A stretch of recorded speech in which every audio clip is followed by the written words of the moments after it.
महाराज ये शास्त्रों में लिखा हुआ है कि पति पत्नी के अलावा और दूसरे स्त्री से मतलब या पुरुष बना रहा है, मतलब संबंध, शारीरिक संबंध बना रहा है, तो मतलब इसे दंड माना गया है मतलब शास्त्रों में।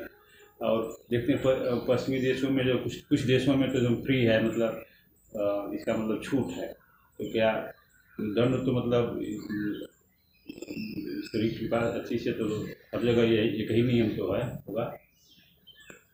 अच्छा, मतलब कि पूरा अस्तित्व का नियम तो एक ही होगा, ये कहने का मतलब है। जी जी।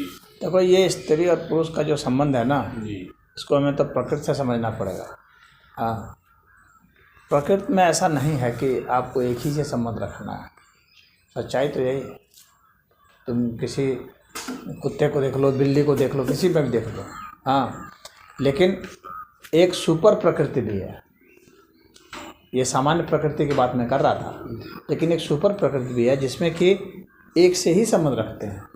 ऐसा इसलिए प्रेम प्रगाढ़ हो तब। अगर वासना प्रगाढ़ होगी तो ये प्रकृति का जो स्थूल स्वरूप है, जिसको विकृति कहते हैं, उसमें आ जाते हैं, तो जिसमें सबसे संबंध रखा जाता है। लेकिन जब मनुष्यता विकसित होती है, बुद्धि विकसित होती है, या जिसमें भी प्रेम विकसित होता है, ऐसा कह लो, हाँ, तो उसमें जो है एक से ही संबंध रखते हैं। जैसे उदाहरण के लिए एक पक्षी होता है चकवा, तो चकवी जो है ना, वो एक जोड़ा जो रहते हैं वो एक ही से रहते हैं, कभी भी दूसरे के साथ संबंध नहीं बनाते। हाँ, और अगर वो मर गया तो फिर वो ऐसे ही रह जाते हैं।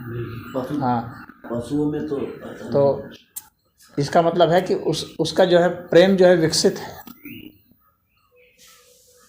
समझ गए? हाँ, उससे लगाव जो है बहुत विकसित है। तो वह विकसित अवस्था में वो बताई गई है बात।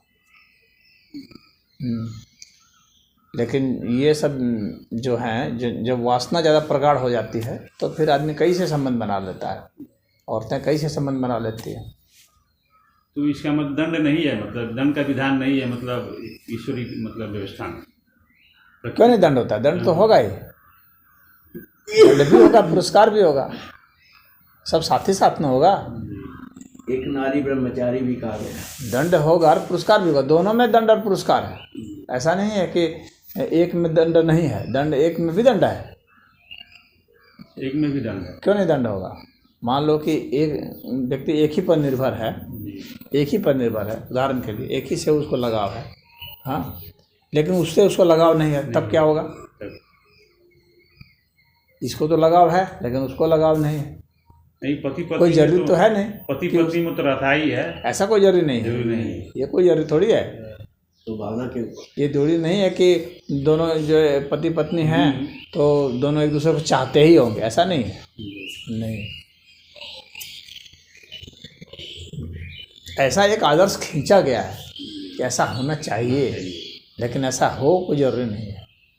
आदर्श स्थिति का ढांचा खींच देना एक अलग चीज़ है, और उस तरह का होना अलग चीज़ है ना। 50% से कम में कोई ज़रूरी नहीं है कि दोनों का उससे एक दूसरे से अच्छा संबंध हो सकता है दोनों में खूब भिड़ंत हो रही हो, धुआंधार चल रहा हो, जितम पेच चल रहा हो, गाली गलौज चल रहा हो, फिर भी एक ही के साथ लगे हुए हैं, ना छोड़ते बनता है ना भागते बनता है हाँ, ना रहते बनता है।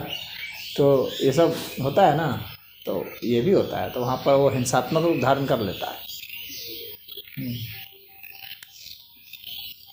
पति पत्नी है, मान लो दोनों में एक नपुंसक है, फिर क्या होगा? या एक बांझ है, फिर क्या होगा? कई परिस्थितियां ना है। हाँ, एक एकदम रोगी हो गया, तब क्या होगा? हाँ, अगर वहाँ वासना नहीं है, शरीर की भूख नहीं है, तब तो प्रेम से तो रह सकते हैं, चाहे वो नपुंसक हो, चाहे रोगी हो, चाहे कुछ भी हो। अगर प्रेम है तो उसको रोगी निरोगी से मतलब नहीं है, क्योंकि वहाँ भाव से संबंध है, शरीर से संबंध नहीं है। तो वह तो एक विकास की ऊंची अवस्था हो गई ना। लेकिन जहाँ तक दंड की बात है तो दंड तो वहाँ भी मिल सकता है। हाँ, जब तक द्वैत में हैं तब तक तो ये दोनों ही चीज़ें हैं। जब तक द्वैत में है तब तक दोनों ही चीज़ें हैं, इनाम भी है, दंड भी है, पुरस्कार भी मिल रहा है, दंड भी मिल रहा है, दोनों में होगा। अलग अलग तरह का दंड मिलेगा, अलग अलग तरह के पुरस्कार मिलेंगे। अब दोनों मान लो कि कईयों के साथ संबंध बना रहा है तो उसको एक कुछ मज़ा आ रहा है तब ना बना रहा है, जी तो वो उसको तो पुरस्कार मिल गया वो। लेकिन कईयों से बनाए तो कई तरह के संबंध हो गए, कई तरह का बवाल हो गया। हाँ, आर्थिक क्षय हुआ वो अलग, मानसिक भी विकृति आ गई है, आपस में भिड़ रहे हैं कई जगह, कई तरह के रोग हो गए। अरे पहले के राजा महाराजा कितना करते थे नहीं। हाँ हाँ, नहीं, ईश्वरीय व्यवस्था पहले में के कर क्यों रहे कर रहे हो? अभी के राजा महाराजा नहीं कर रहे हैं क्या? अब कहाँ महाराजा महाराजा ये है। अरे अब राजा महाराजा उस तरह का ब्रांडेड नहीं है, लेकिन उसी वैरायटी के राजा महाराजा आज भी हैं। तुम क्या समझ रहे हो? हम ईश्वरीय जन्म में कर रहे हैं हमारी, मतलब इतना नहीं है, बहुत कम है। जो नेता वेता हैं ये महाराजा नहीं है, ये बड़े बड़े उद्योगपति हैं, महाराजा नहीं है। हाँ लेकिन उतना थोड़ा ना। मतलब मैं ना क्यों नहीं ईश्वर, उतना है? कहाँ मैं हमारी ईश्वरीय धन की व्यवस्था में, मतलब मेरा मतलब ये विचार है कि मैं ईश्वरीय धन की व्यवस्था में, मतलब सारे दंड ईश्वरीय ही होते हैं। हम लोग सब मान नहीं रहे हैं, वो बात अलग है। जो जितने भी दंड मिल रहे हैं, कोई रोग के रूप में दंड मिल रहा है तो कोई कुछ ऐसे मिल रहा है तो ये ईश्वरीय दंड ही ना है। समाज से मिल रहा है, कानून से मिल रहा है, आपको तनाव हो रहा है, ये क्या है? ईश्वरीय दंड है। ईश्वरीय धन। सारे दंड ईश्वरीय होते हैं। ईश्वर से भिन्न होकर के कोई दंड नहीं है कहीं, न कोई पुरस्कार है।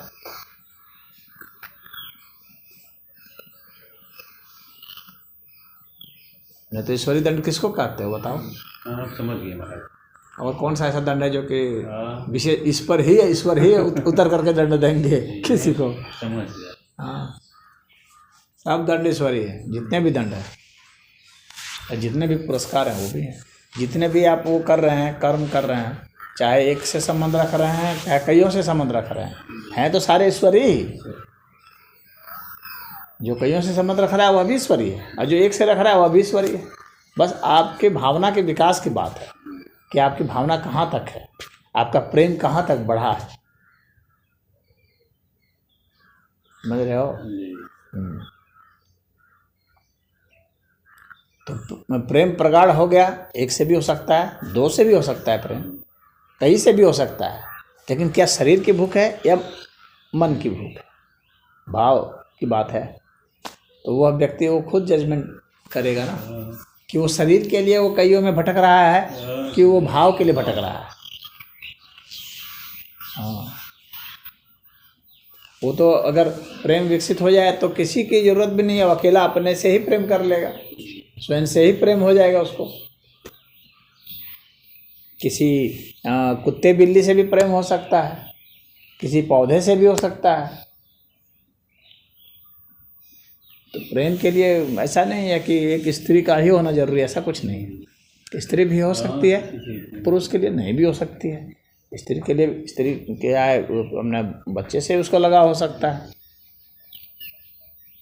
अपने माँ बाप से हो सकता है, किसी से भी हो सकता है। वो तो प्रेम तो भाव है ना।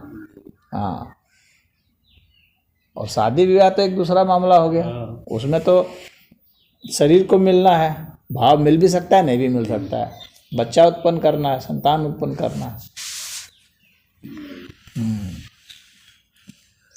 और अगर दोनों में कोई अक्षम हुआ तो कुछ भी नहीं होना, ढीला भी नहीं होना।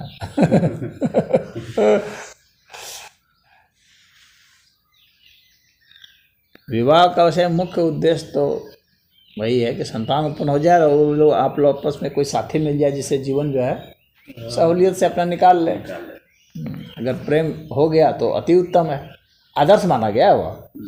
हाँ, कि आप अच्छा जीवन भी गुजार लिए, आपको उससे प्रेम भी है, उसको भी प्रेम है, आपके बस संतान हो गए, संतान से भी है, तो वह एक आदर्श स्थिति मानी गई। तो वैसा है तो अति उत्तम है, लेकिन ऐसा तो बिरले में होता है। हाँ, ये सभी में संभव नहीं है। और गृहस्थी में है तो वहाँ कई राग द्वेष हैं, कई तरह के खटराग हैं, तो खटराग हैं तो कुछ ना कुछ तो तना तनी होती ही है। हाँ, तो हल्का फुल्का होता है तो वो चलता रहता है। हाँ, ज़्यादा हो जाएगा तो जाओ भाई कोई और सही।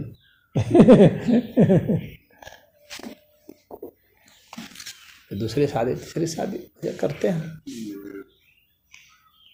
हमारे गांव में है, 1 महीने के बाद वो भाग गई, एक औरत थी, शादी हुआ 1 महीने के बाद, जुलाई में हुआ, अगस्त सितंबर में भाग गई, अपने मायके गई, 1 महीने में भाग गई।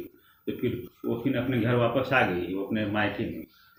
तो कल पंचायत था उन्हीं भवन में, तो उसके माँ बाप पिता आए थे, बोल रहे कि रखिए, नहीं रखेंगे तो फिर हम केस करेंगे। लड़का वाला को जब कर रहे हैं सब रखने के लिए, नहीं तो वो जबरदस्ती रखने के लिए मजबूर नहीं कर सकता। नहीं तो कर रहा है कि मतलब करें ऐसा कि केस करेंगे। हाँ, केस कर सकता है, लेकिन कोर्ट ने फैसला देगा। कोर्ट में ऐसा कोई लॉ नहीं है जो किसी को जबरदस्ती रखने के लिए मजबूर करे। वही मतलब देना पड़ेगा, दंड देना पड़ेगा, दंड देना पड़ेगा, मतलब कुछ मतलब उसका मतलब। हाँ, वो हर्जाना देना पड़ेगा, देना पड़ता है, गुजारा भत्ता जिसको कहते हैं, तो वो देना पड़ता है। तो वो भी गुजारा भत्ता तभी देगा ना जब उसके पास आय हो। सरकारी आय है तो ठीक है, नहीं तो कोई बिजनेस में बड़ा बिजनेस है तो ठीक है। तो वो अगर शो कर देगा कि मैं खुद ही बेरोजगार हूँ, मैं खुद ही नहीं कर सकता, तो क्या कर ले कोर्ट? कुछ नहीं। उसके पास 50 रास्ते हैं, नहीं भी दे सकता है।